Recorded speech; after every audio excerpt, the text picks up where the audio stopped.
बच्चों, ऐसे क्वेश्चंस जिसमें 4 बेसिक ऑपरेशंस एक साथ आते हैं उनको हम अकॉर्डिंग टू ही रूल ही सॉल्व कर सकते हैं। यदि उनको हम ऑर्डर से सॉल्व नहीं करेंगे तो उनके आंसर गलत आ जाते हैं। इसलिए आइए आज हम समझते हैं कि जो बेसिक ऑपरेशंस अर्थात मिक्स ऑपरेशन यदि एक ही क्वेश्चन में आ जाएं तो हम उनको कैसे सॉल्व करते हैं। इनको सॉल्व करने के लिए बच्चों एक रूल बना हुआ है। जब आप फर्दर या आगे क्लासेस में पढ़ेंगे तो उस रूल को पूरा विस्तार से पढ़ेंगे, लेकिन आज मैं सिर्फ 4th क्लास के लिए क्लास ले रहा हूँ। इसलिए डी मास के अनुसार दैट इज़ द ऑर्डर, ये ऑर्डर है। सबसे पहले उस क्वेश्चंस में जहाँ जहाँ डिवीज़न है उसको सॉल्व करेंगे, इसके बाद जहाँ जहाँ मल्टीप्लिकेशन है उसको सॉल्व करेंगे, और इसके बाद ऐड, इसके बाद सब्ट्रैक्शन। तो ये ऑर्डर आपको अपने दिमाग में रखना है, जिसको हम शॉर्ट में डी मास कहते हैं। अधिकतर बच्चे के दिमाग से ये चीज़ स्लिप कर जाती है कि हम कैसे हल करें, और वो रूल को फॉलो नहीं करते हैं, ऑर्डर गलत तरीके से क्वेश्चन को लगा देते हैं और उसके अनुसार आंसर गलत हो जाता है। तो बच्चों, कोई भी क्वेश्चन दिया हो सबसे पहले हमको डिवीज़न सॉल्व करना है। तो आइए एक एग्ज़ाम्पल हम यहाँ पर ले रहे हैं, उस एग्ज़ाम्पल की सहायता से हम रूल को समझने का प्रयास करते हैं। देखिए, इस क्वेश्चन में सबसे पहले आपको वॉच आउट करना है। सबसे पहले क्वेश्चन को देखना है कि आखिर इसमें किस प्रकार के ऑपरेशन कैसे किए गए हैं। आप देख रहे हैं सबसे पहले डिवीज़न है, सब्ट्रैक्शन है, मल्टीप्लिकेशन है, चारों प्रकार के ऑपरेशन हैं। तो सबसे पहले अकॉर्डिंग टू रूल डी को सॉल्व होना है। तो डिवीज़न यहाँ है और यहाँ है, तो सबसे पहले हम 100 को 20 से डिवाइड करेंगे तो 5 आएगा, और बाकी जो डिजिट है वो एज इट इज़ आपको यहाँ पर कर देनी है। देखिए, स्टेप बाय स्टेप करेंगे तो ज़्यादा बेटर रहेगा। आप चाहें तो यहाँ पर जो डिवीज़न है वो यहाँ पे ही सॉल्व कर लीजिए, एक बार में ही सॉल्व कर देंगे तो ज़्यादा आसानी रहेगी, क्वेश्चन लंबा हो जाएगा। 12 की टेबल पढ़िए, 5 में 60 में 12 5 जा 60। आप देखें 2 ऑपरेशंस थे, तो आपने यहाँ पर डिवीज़न किया और यहाँ पर डिवीज़न किया। हो सकता है क्वेश्चन में एक दो बार और रिपीट हुआ हो तो हम उसको भी सॉल्व करेंगे। अब बात आती है मल्टीप्लिकेशन की।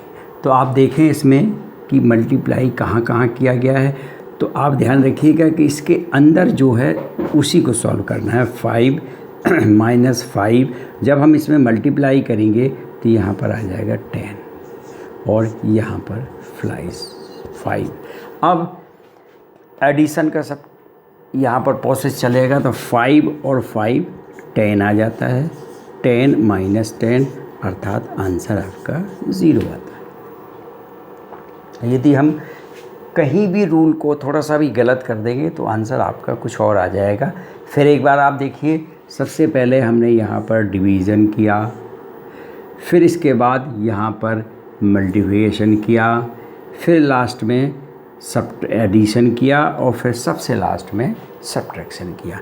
इस तरीके से यदि हम किसी भी क्वेश्चन को लगाएंगे तो बच्चों आपको कभी भूल नहीं होगी, और इसीलिए इसको शॉर्ट फॉर्म में लिखा गया है D MAS. D for division, M for multiplication, A for addition, S for subtraction, अर्थात भाग देना, गुणा करना, जोड़ना और अंत में सबसे अंत में घटाने की प्रक्रिया होती है। तो आइए एक क्वेश्चन जो यहाँ पर लिखा हुआ है 48 + 72 डिवाइडेड बाई 9 × 3 माइनस 5 × 7 + 4। आइए इस क्वेश्चन को देखते हैं। सबसे पहले हम ये देखते हैं कि आखिर डिवीज़न कहाँ कहाँ है। तो आप देख रहे हैं इसमें 1 टाइम डिवीज़न हुआ है, ये पूरा है, तो हम इसको पूरे को सॉल्व करेंगे। 48 एज इट इज़ यहाँ पर आ जाएगा, प्लस का प्लस आ जाएगा, 9 की टेबल पढ़ेंगे तो 8 टाइम आ जाएगा, और इसके बाद इंटू 3 ही रहेगा क्योंकि हमने इनको सॉल्व किया हुआ है। तो जो यहाँ पर साइन है और यहाँ पर जो साइन है उसमें किसी प्रकार का बदलाव नहीं आएगा। -5 × 7 + 4। बच्चों, इस बात का ध्यान रखना होगा कि प्रोसेस जो ऑपरेशंस है हम इन दोनों के बीच में अप्लाई कर रहे हैं। इसके बाद वाले साइन से और इसके पहले वाले साइन से हमारा कोई मतलब नहीं है। यहाँ पर फिर 48 लिखा गया। अब पुनः हम इन दो चीज़ों को हल करेंगे। इसके पहले वाला साइन, इसके बाद वाले साइन का हम कोई डिस्टर्बेंस नहीं करेंगे।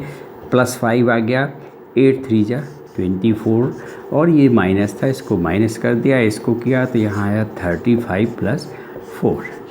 अब चूँकि डिवीज़न और मल्टीप्लिकेशन के ऑपरेशंस समाप्त हो चुके हैं, अब आपको इसके बाद नियम कहता है कि आपको एडिशन करना है। तो आपने इसको जब ऐड करेंगे तो आ जाएगा 76 - 35।